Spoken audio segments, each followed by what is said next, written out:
Chapter 18. The Simmering Cauldron. The police captain looked at Nancy in surprise. "Your suitcase." Nancy explained that a suitcase of hers had been in the luggage compartment of her stolen car. "Were there any initials on the bag you found?" she asked. "There had been," the officer replied. "They'd been scratched off." Nancy asked to see the bag. Using his desk phone, the captain requested a sergeant to bring the suitcase to his office. Upon seeing it, Nancy cried out, "It is mine! Oh, I hope my mother's fan and shawl are still inside." Quickly, she lifted the lid. Her clothes were intact. Rummaging among them, she found the heirlooms were there. "Oh, I'm so relieved," she said happily. "I'd rather lose my car than this shawl and fan." The captain smiled understandingly. "I'm glad that we could recover them for you," he said. "But actually, it was you, Miss Drew, who discovered the house where the suitcase was hidden." At that moment, the officer's phone rang, and he picked up the receiver.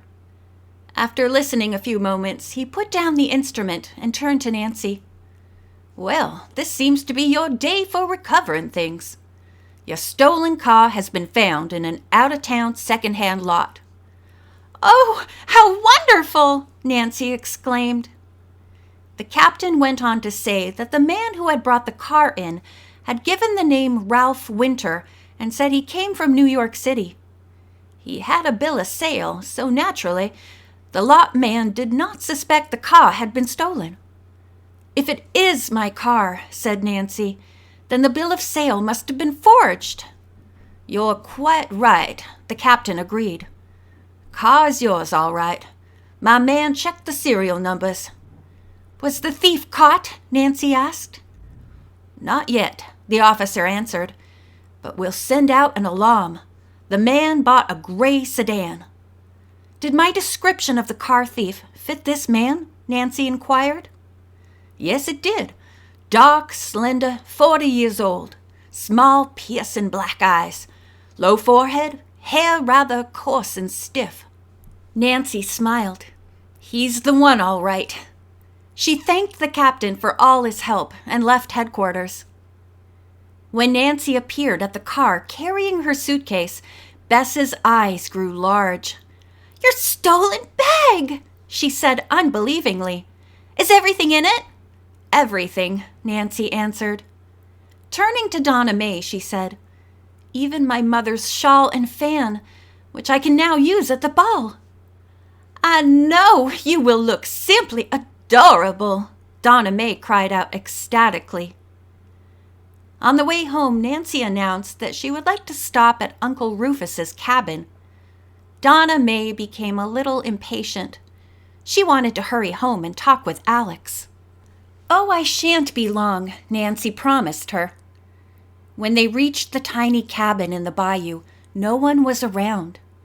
Nancy suggested that the other girls wait in the car while she looked to see if the old man was in the rear of his property. She had detected the smell of smoke and thought that Uncle Rufus might be burning brush. As the young sleuth rounded the corner of the house, she stood still in amazement. In the center of the yard, a large tripod had been erected over a log fire. Swinging from the tripod was a huge iron cauldron. Back of it stood Uncle Rufus, waving his arms back and forth slowly and muttering to himself. Nancy hesitated about interrupting the voodoo preacher doctor. He probably was brewing a potion from herbs and uttering prayers for its success and efficacy whenever it might be used by his patients. It was fully 2 minutes before Uncle Rufus looked up. Seeing Nancy, he left his work and walked toward her. "Good day," he said affably. "I spec's you wonder what's in this here herb pot." The elderly man chuckled. "It's a secret, but ef'n you need a tonic, it'll fix you up right quick." Nancy smiled. "I'll let you know if I need one." She told Uncle Rufus she had stopped to ask him if he would do some detective work for her. He grinned. "If you confine it to the bayou, I will," he said. "Oh, I will," Nancy promised. She went on to tell him about the weird scenes and sounds on the River Princess, but did not mention the part that the de la Vernes had played. She watched the old man's face intently to see if he showed any signs of guilt. He definitely did not. Instead, he scratched his head and looked perplexed. "This here is a big puzzlement to me," he said.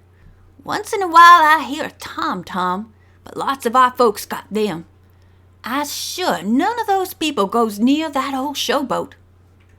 Nancy mentioned the fact that perhaps some people were using a record player there. "Maybe so," Uncle Rufus nodded, "but none of my people," he denied stoutly. "Maybe I do know something, though, that might help you. Last night when I was out paddling, I stopped to listen to an old owl. He's wisdom, you know, and I thought I might learn something from him." Uncle Rufus went on to say that a short distance from him he had heard two men speaking. He was sure from their accents that they were white men from the north. "What they said was kind of queer-like." One said, "I guess the old gal hasn't any pirate gold after all." The other man said, "I'm going to keep at her till I find out." Uncle Rufus asked Nancy if she could figure out what they meant, but the young detective shook her head. "That's a hard one," she said. Then she asked, "Uncle Rufus, would it be possible for you to watch the showboat for a few nights? If you learn anything, come to the Havers home and tell me." The voodoo doctor smiled. "That will be easy detective work," he said, chuckling. "Is that all you want me to do, Miss Nancy?" "That's all for now, and thank you very much." She hurried back to the car and told the others what the old man was doing. "He's a great character in these parts," Donna May said. "It's said that Uncle Rufus has brought about a good many cures." When the girls reached Sunnymead, George was waiting for them on the patio. Donna May went off to find Alex, and George gestured that she would like Nancy and Bess to follow her at once to the second floor. "I wonder what's up," Nancy thought, as she mounted the staircase. George led the way into Nancy's bedroom and closed the door. "Well, I think I've picked up a good clue," she said. Excitedly, George went on to say that she had spent almost an hour with Alex. "I got him to talk about New York, his travels, and his education. He showed me a lot of pictures." "But what's the clue?" Bess asked impatiently. George looked intently at the two girls as she replied, "I think Alex Upgrove is a fake." What? Nancy and Bess exclaimed. "I mean it," George went on. "In our talk, I tried to trip him, and I think I succeeded. He contradicted himself several times. I'm convinced he's either posing as Alex Upgrove from New York, or else his name is Alex Upgrove, but he's claiming a position of wealth and social standing to which he isn't entitled." George opened a bureau drawer and brought out a picture. "Much as I hate flattery, I used some of it on Alex and got him to let me borrow this picture." She made a wry face. "I think he believes I have a crush on him." Nancy and Bess stifled giggles, then looked at the photograph. It showed a group of students at Oxford University. George pointed to one in the rear row. "That's Alex Upgrove," she explained. "Is he the man who's going to marry Donna May, or did he help himself to this picture of someone who looks very much like him?" "Well, it certainly looks like him," Bess said. "Yes, it does," said Nancy. Then she snapped her fingers. "I have an idea. You remember Mrs. Bartolome telling us that Mr. de la Verne is an Oxford graduate and has always kept up his interest in the university?" "Yes," said George. "But Alex would have been at Oxford long after Mr. de la Verne.